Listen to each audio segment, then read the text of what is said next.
Hey everybody, it's Mrs. M. I'm in the library right now, so I'm a little quieter. Today I have a main student book award book called Twelfth for First Chapter Friday, written by Janet Key. We're going to read the blurb, and then we're going to read the prologue. Let's get into it. People aren't always what they play. 12-year-old Marin is sure theater camp isn't for her. Theater camp is for loud, confident, artsy people. People like her older sister Hadley, the last person Marin wants to think about, and her cinema-obsessed non-binary bunkmate Theo. But when a prank goes wrong, Marin gets drawn into the hunt for a diamond ring that, legend has it, is linked to the camp's namesake, Charlotte Charlie Goodman, a promising director in blacklist-era Hollywood. When Marin connects the clues to Shakespeare's Twelfth Night, she and her new friends are off searching through orchestra pits and costume storages, discovering a trail and dodging camp counselors. But they're not the only ones searching for the ring, and with the growing threat of camp closing forever, they're almost out of time. It has a map, and I'm a sucker for a map. So it has a map of the camp, and it has a cast list, which I'm not going to read the whole cast list, but I thought that was kind of cool because it's a theater camp. So here's the prologue. June 2015, Stone Court, Massachusetts.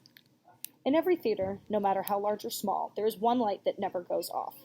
Long after the actors have bowed and the curtain has closed, long after the audience has left and the sets have been struck and the floor has been swept, there is still one light left shining in the center of the empty stage.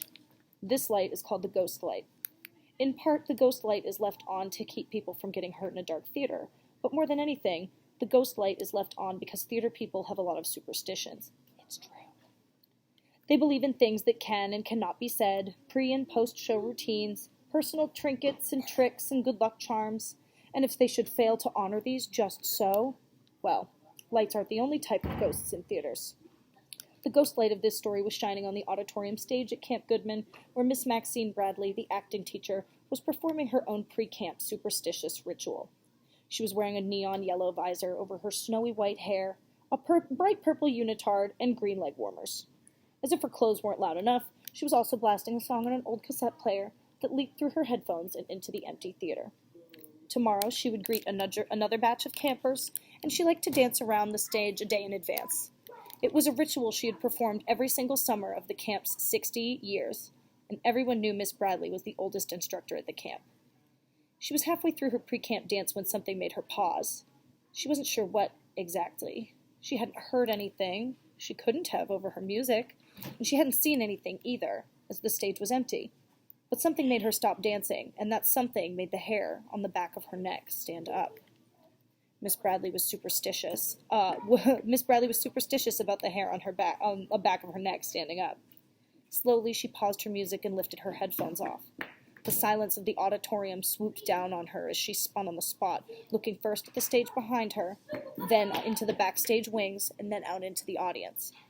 The empty seats before her seemed to have their faces held up to the stage, expectant and waiting.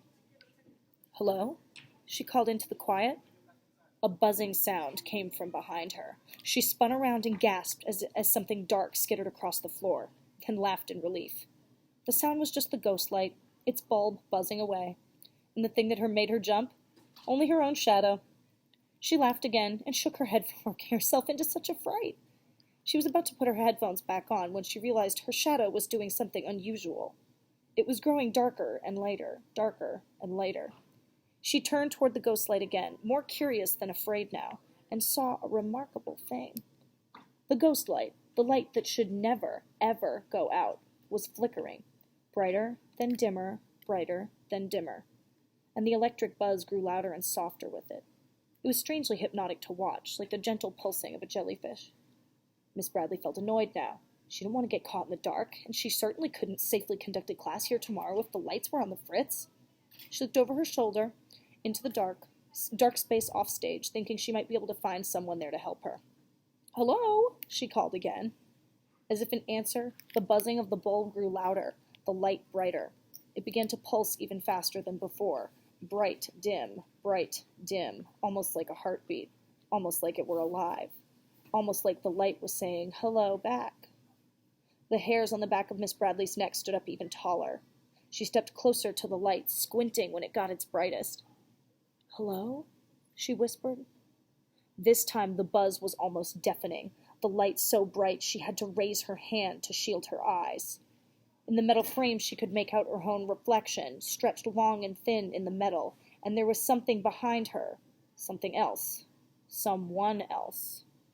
Miss Bradley gasped. She would have screamed, but she didn't have time. The floor disappeared from beneath her, and she dropped, silently and heavily, into the square of perfect darkness. A second later, the trapdoor slid shut. The stage was empty again. The ghost light faded back to its usual brightness and shone on. That was creepy. If you're interested in checking out 12th, and, please get here before I take it and read it for myself, head on down to the library, and I have sweet books for you. Thanks, everybody.